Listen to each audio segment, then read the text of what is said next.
do AL2, né? Obrigada, viu, pelas suas informações. A gente se fala.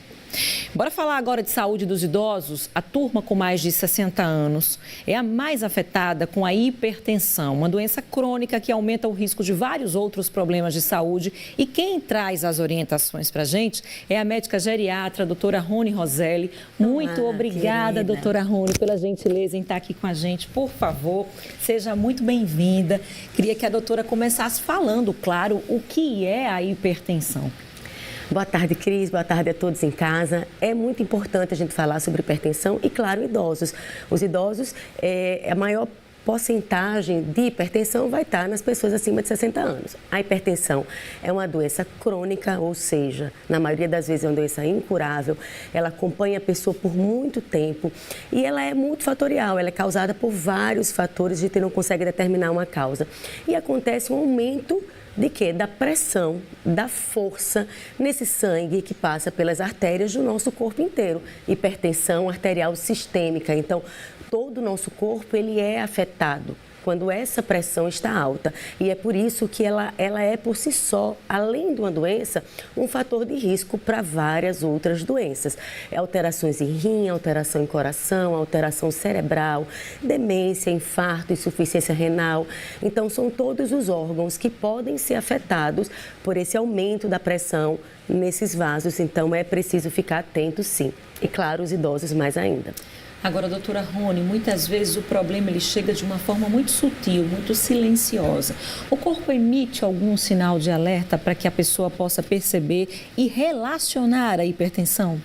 Esse é o grande problema, é o principal problema. Normalmente, as pessoas não sentem nada quando a pressão está alta. E as pessoas, às vezes, só relacionam a pressão alta quando ela está muito alta e aí sim a pessoa pode ter algum desconforto. Mas é importante a gente lembrar que mesmo pressão um pouco mais alta, ela pode sim, ao longo dos anos, ter algum problema em algum órgão. Então, não dá para esperar a gente ter sintoma, ter complicação, para que a gente possa tomar alguma providência, porque lembra, aquela força aumentada no vaso, ela vai prejudicar o rim, vai prejudicar o coração, vai prejudicar o cérebro.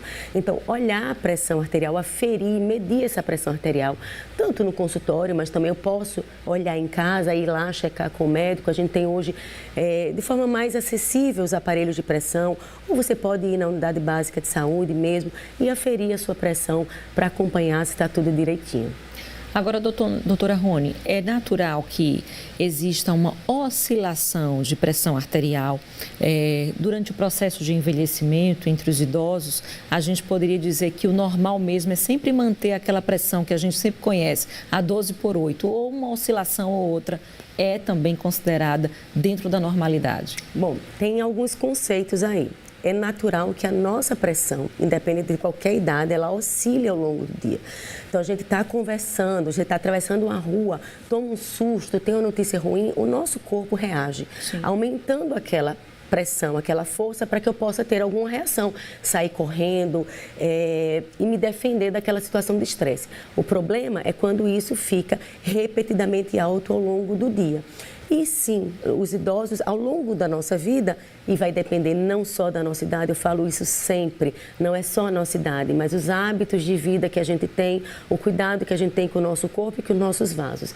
Existe uma tendência dessa pressão subir, porque eu tenho, às vezes, o endurecimento daquela artéria, eu não cuidei bem daquela artéria, uma dieta inadequada, os fatores genéticos também que contribuem, e aí sim, ao longo do tempo, principalmente se eu não cuido bem do meu organismo, se eu não controlo com atividade física, alimentação adequada, menos estresse, sem cigarro, aí eu vou ter realmente esse aumento na pressão arterial e, obviamente, um aumento no risco de complicação.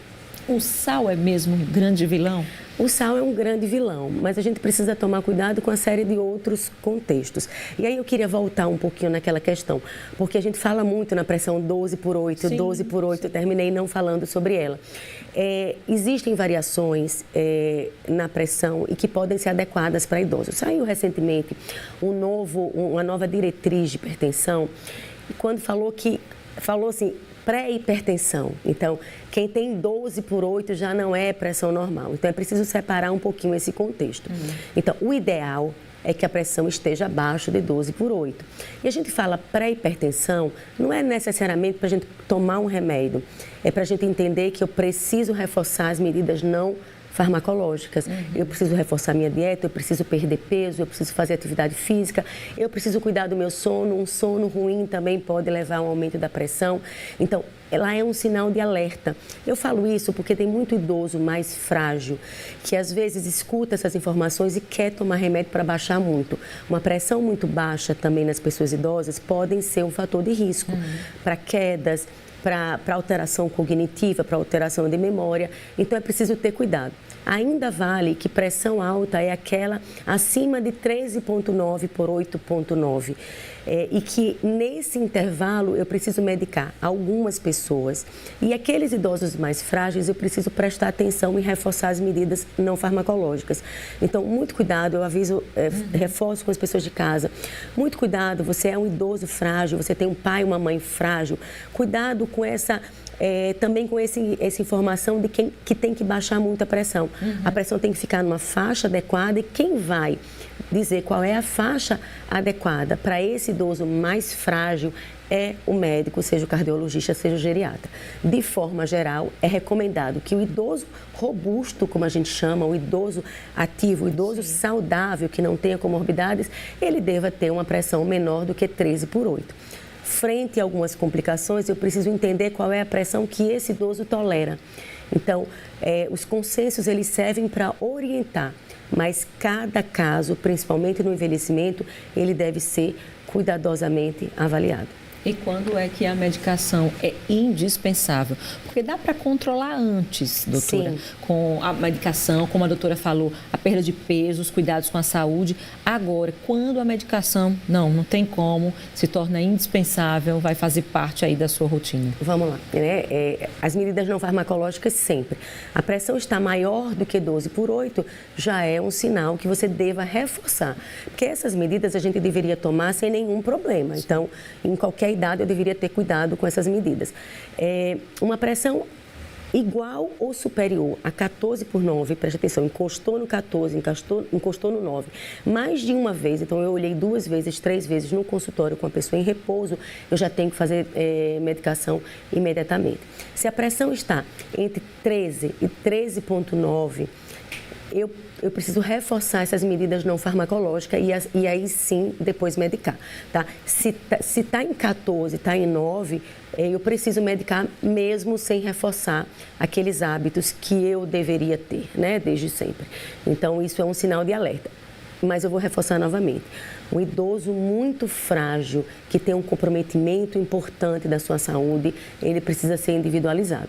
Mas, de forma geral, encostou ali no 14, a máxima, encostou no 9, não dá para esperar, precisa começar a tratar, tá? Entre 13 e 13,9, eu posso esperar até 2, 3 meses para começar a medicação, mas se eu não conseguir baixar com as medidas não farmacológicas, né, com toda a orientação, eu devo também começar a usar a medicação, porque o interessante, de forma geral, é que ela fique abaixo de 13/8. A doutora falou do sal, mas a questão do sódio também, dos embutidos, dos alimentos industrializados, ultraprocessados, também pesam, né, doutora? Também. Então, não é só aquele sal que a gente coloca, mas é todo esse componente que está de forma velada ali. E eu queria reforçar para as pessoas, ultraprocessados não é comida, não é alimento.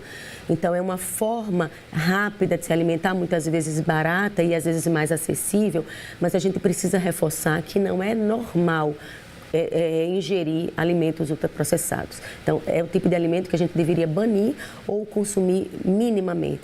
Ali tem uma série de produtos e, normalmente, muito sódio que vai interferir, impactar nesse controle, nesse cuidado da hipertensão arterial. Doutora Rony, muito obrigada, pelos esclarecimentos aqui no AL1.